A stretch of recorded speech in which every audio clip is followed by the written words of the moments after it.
जी, अस्सलाम वालेकुम। Top 7 consultants के ढेरों ढेर स्टूडेंट्स के लिथुआनिया के टीआरपीज़ रिसीव होना शुरू हो गए हैं। आपके लिए एक इन्फॉर्मेटिव वीडियो है। इसके अंदर बहुत सारा डाटा आपके लिए ऐसा शेयर किया जाएगा जो आपको कॉन्फिडेंट बनाएगा। जिन चीज़ों का आपको नहीं आइडिया होता वो सारी चीज़ें आपको पता चलेंगी। रेजिडेंस परमिट के हवाले से फाइल कैसे करना है, वीएफएस विजिट कैसे करना है, कौन-कौन से डॉक्यूमेंट्स आपके साथ होने चाहिए। हम हमेशा आपको अपडेटेड इन्फॉर्मेशन देते हैं। अभी हम अपने लेटेस्ट जो है वो एक्सपीरियंस और नॉलेज की बेस पे हम आपको बता रहे हैं कि आपने किस तरह वीएफएस को अटेंड करना है, किस कंट्री में जाना है, कैसे आपने वीजा फाइल करना है, क्या आपके लिए ज्यादा फीजिबल है। हमारे बहुत से स्टूडेंट्स के जो है वो टीआरपी आना शुरू हो गए हैं और इंशाल्लाह आगे आने वाले दिनों में टीआरपीज आएंगे डेफिनेटली, क्योंकि अभी आजकल एडमिशंस की वो कंडीशन नहीं है, आजकल वीजाज का जो है ना वो दौर चल रहा है। तो ये वीडियो आपने लाजमी एंड तक देखनी है। इसके अंदर आपके लिए बहुत सारा जो है ना वो मटेरियल है, उसको आपने पूरा सुनना है और फिर आपने जो है वो क्वेश्चनिंग करनी है। चलते हैं वीडियो की तरफ।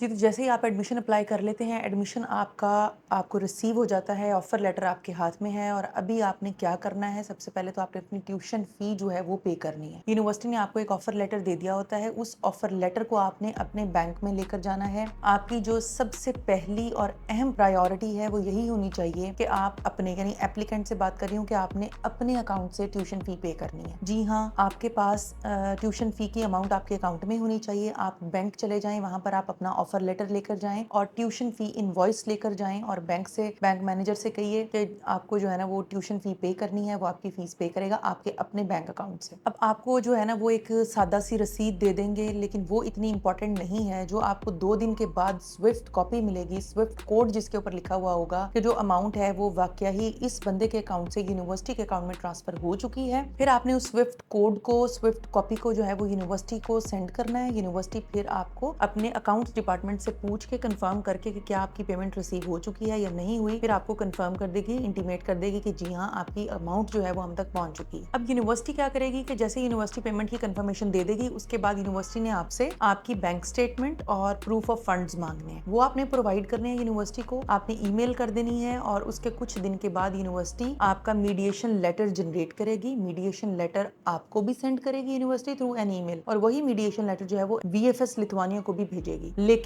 किस वीएफएस के सेंटर में भेजना है वो कंफर्म करने के लिए यूनिवर्सिटी आपसे एक ईमेल करेगी आपको और उस पर पूछ लेगी कि जी आप किस वीएफएस सेंटर में इंटरेस्टेड हैं। क्या आप मलेशिया जाने वाले हैं, आप बाकू जाने वाले हैं, आप फिलीपींस जाएंगे या थाईलैंड जाएंगे या यूएई में मौजूद जो लिथुआनिया का वीएफएस है आप वहां जाएंगे। तो फिर आप उनको कंफर्म करोगे कि हमने फलां वीएफएस सेंटर को अटेंड करना है, फलां वीएफएस सेंटर में हमने जाना है। उसके बाद यूनिवर्सिटी वही जो आपका मीडिएशन लेटर है वो वीएफएस सेंटर को भी भेज देगी। अब वीएफएस सेंटर ने क्या करना है, यानी जो माइग्रस का जो सेंटर है उसने क्या करना है कि आपका जो मीडिएशन लेटर यूनिवर्सिटी ने उनको भेजा हुआ है उसकी सारी इंफॉर्मेशन उन्होंने अपने पोर्टल पे जनरेट कर लेनी है। जनरेट करने के बाद आपको एक लिंक मेल किया जाएगा वीएफएस की तरफ से, उस वीएफएस की तरफ से जिसमें आप जाने के लिए इंटरेस्टेड हो और आपने यूनिवर्सिटी को वो वीएफएस सेंटर नॉमिनेट किया हुआ है। अब वो जो लिंक आपके पास आएगा ना, उस लिंक पे आपने अपना तमाम जो रेजिडेंस परमिट की डॉक्यूमेंटेशन है वो फिल करके फिर वहां पे जमा करानी है। अब वो जो लिंक है बेसिकली वहां ही आपने अपना माइग्रस का पोर्टल जनरेट करना है। उसके ऊपर आपने अपने पासपोर्ट और अपने फेस स्कैन करा के आपने अपना पोर्टल जनरेट कर लेना होता है और उसी पे फिर आपने अपनी सारी माइग्रेस की इन्फॉर्मेशन यानी अपने रेजिडेंस परमिट की इन्फॉर्मेशन फिल करके वहां पर जमा करानी होती है। अब एक बात मोस्ट इंपॉर्टेंट जो है वो आपको बता देती हूँ, जो मीडिएशन लेटर है उसकी वैलिडिटी जो है वो 2 मंथ्स की होती है। मीडिएशन लेटर अगर आज जनरेट हो गया तो अगले 2 महीने तक आप उसको यूज कर सकते हैं। अगर 2 मंथ्स आपने गुजार दिए हैं, अपनी वीजा की फाइल ही तैयार नहीं कर पाए, तो फिर उसके बाद आपको दोबारा से नया मीडिएशन लेटर जनरेट करवाना पड़ेगा। अब दूसरा पॉइंट जो है वो इंपॉर्टेंट इसलिए है कि आपको उन तमाम डॉक्यूमेंट्स का आइडिया होना चाहिए कि जो आपने माइग्रेस में सबमिट करवाने हैं। तो वो डॉक्यूमेंट्स क्या क्या हैं? सबसे पहले आपका फाइनल एक्सेप्टेंस लेटर है जो आपको मीडिएशन लेटर के साथ ही आएगा और ये आपको तब मिलेगा जब आपने ऑफर लेटर आने के बाद यूनिवर्सिटी को अपनी ट्यूशन फी पे की थी। उसके बाद आपका मीडिएशन लेटर है, उसके बाद ट्रैवल हेल्थ इंश्योरेंस है, आपके तमाम एजुकेशनल डॉक्यूमेंट्स जो हैं वो मुफा अपोस्टाइल्ड होने चाहिए, आपका पुलिस करेक्टर सर्टिफिकेट मुफा अपोस्टाइल्ड होना चाहिए, आपके पास फैमिली रजिस्ट्रेशन सर्टिफिकेट होना चाहिए जो कि मुफा अटेस्टेड होना चाहिए, आपने अपनी पर्सनल बैंक स्टेटमेंट देनी है, आपने अपने स्पॉन्सर की बैंक स्टेटमेंट देनी है। दोनों स्टेटमेंट्स जो हैं वो 6 मंथ्स ओल्ड होनी चाहिए। अकाउंट मेंटेनेंस सर्टिफिकेट आपने दोनों बैंक स्टेटमेंट्स के साथ अटैच करने हैं। आपने अपने स्पॉन्सर के प्रूफ ऑफ फंड्स देने हैं, उनके सोर्स ऑफ अर्निंग्स देने हैं। वैलिड पासपोर्ट भी आपने माइग्रेस के पोर्टल पे अपलोड करना है। यूरोपास सीवी भी आपने अपलोड करनी है। अगर आपका स्टडी गैप है तो आपने वर्क एक्सपीरियंस लेटर भी अपलोड करना है। अगर आप शादीशुदा हैं तो आपने मैरिज रजिस्ट्रेशन सर्टिफिकेट भी मोफा से पोस्टल करा के अपलोड करना है। अगर आप माइनर हैं यानी 18 साल से आपकी कम उम्र है तो आपका कंसेंट लेटर भी साथ लगेगा। ये वो डॉक्यूमेंट्स हैं जो आपने प्रिपेयर करने हैं। तो ये आपका जो माइग्रेस का पोर्टल आपने जनरेट किया था, उस माइग्रेस के पोर्टल के ऊपर आपने ये सारी इंफॉर्मेशन डाटा फिल करके आपने सारा का सारा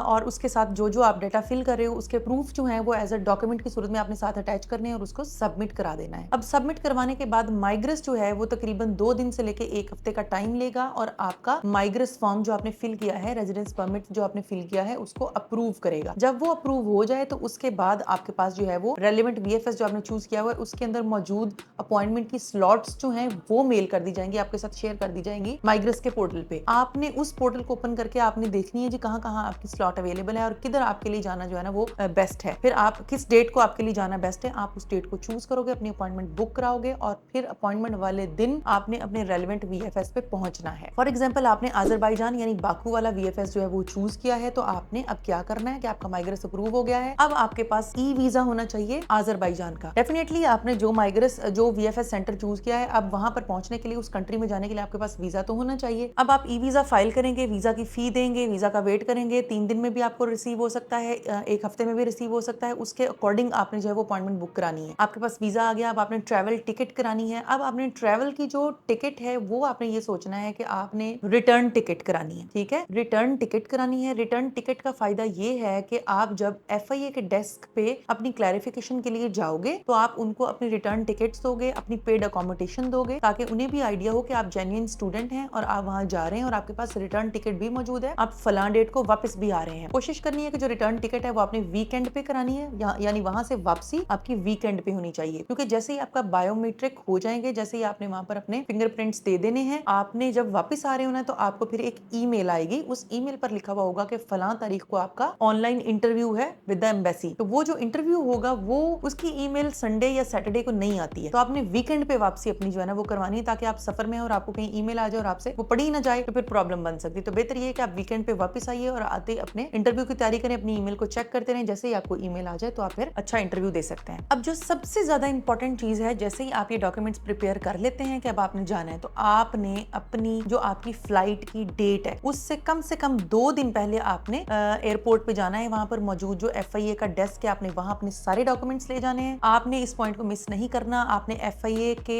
इंस्पेक्टर्स या जो भी वहां पर अथॉरिटी अवेलेबल है उनके पास पहुंचना है। उनको जाके आपने बताना है कि जी मैं फलां कंट्री में अप्लाई किया हुआ है एडमिशन, फलां कंट्री में मैं वीएफएस अटेंड करने जा रहा हूँ, ये मेरे डॉक्यूमेंट्स हैं। इसके अलावा आपको किसी डॉक्यूमेंट की जरूरत है तो आप काइंडली मुझे बताइए, ताकि मैं तमाम डॉक्यूमेंट्स प्रिपेयर करके जिस दिन मेरी फ्लाइट है मैं उस दिन बिफोर टाइम आऊं और आके अपनी क्लैरिफिकेशन यहाँ से कराऊं, मैं आगे ट्रैवल कर सकूं। एफआईए से आपने ऑफलोड होने से बचने के लिए 2 दिन पहले वहां लाजमी पहुंचना है। आपने वहां पर जाकर अपनी प्री क्लैरिफिकेशन जरूर करानी है। उनसे आपने लाजमी वो डाटा या वो डॉक्यूमेंट्स पूछ लेने हैं जो उनको रिक्वायर्ड है एक जेन्युइन स्टूडेंट से वहां जाने के लिए। आपने जब ट्रैवल करना है, आपने अपना लैपटॉप साथ लेकर जाना है, अपने डॉक्यूमेंट्स साथ लेकर जाने हैं, आपने अपने डॉक्यूमेंट्स ओरिजिनल जो है वो भी लेकर जाने हैं, और उसके अलावा आपने कलर्ड कॉपी तमाम डॉक्यूमेंट्स की करा लेनी है, उसका भी पूरा सेट आपने साथ लेकर जाना है। आपके पास 800 से लेकर 1000 यूरोज तक शो मनी लाजमी होनी चाहिए। कोशिश करें कि आप उससे ऊपर ही पैसे लेकर जाएं। आपके पास आपकी अकोमोडेशन की जो है वो डॉक्यूमेंट्स होने चाहिए। आपके पास आपके जो मैंने आपको ऑलरेडी लिस्ट बताई है वो तमाम तरह डॉक्यूमेंट्स होने चाहिए। आपके पास ट्रैवल हेल्थ इंश्योरेंस होनी चाहिए, आपके पास रिटर्न टिकट होनी चाहिए, आपका वैलिड पासपोर्ट होना चाहिए। आपकी जो वीएफएस की वहां जाके फीस होगी वो तकरीबन 120 यूरो है। वो हर कंट्री की डिफरेंट है और उसको पे करने का तरीका भी डिफरेंट है। अगर आप अजरबैजान में जा रहे हैं तो आपने 119 मनात जो है वहां पर कैश की सूरत में देने हैं जब आप वीएफएस में पहुंचे हुए हो, और 119 मनात आपने उनको थ्रू बैंक ट्रांसफर पे करने हैं। अब बैंक ट्रांसफर आपने कैसे करना है कि आपने वहां पहुंच के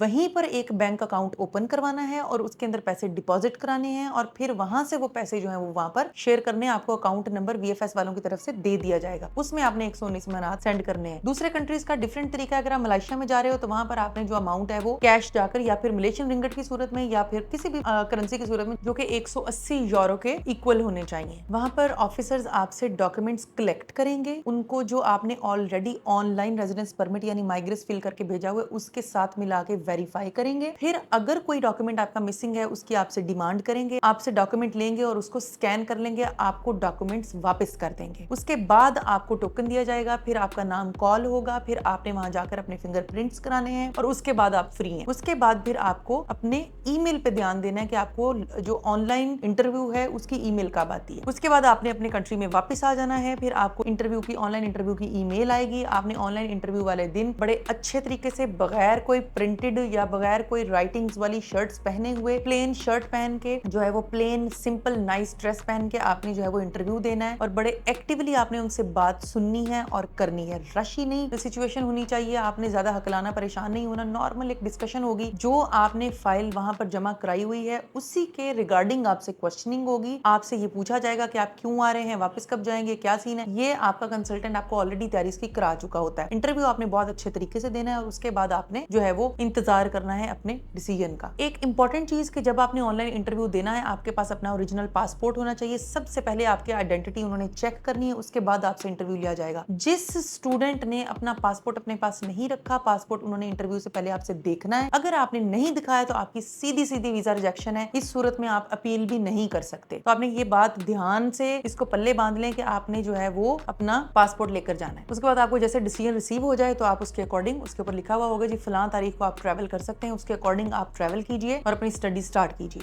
थैंक यू सो मच।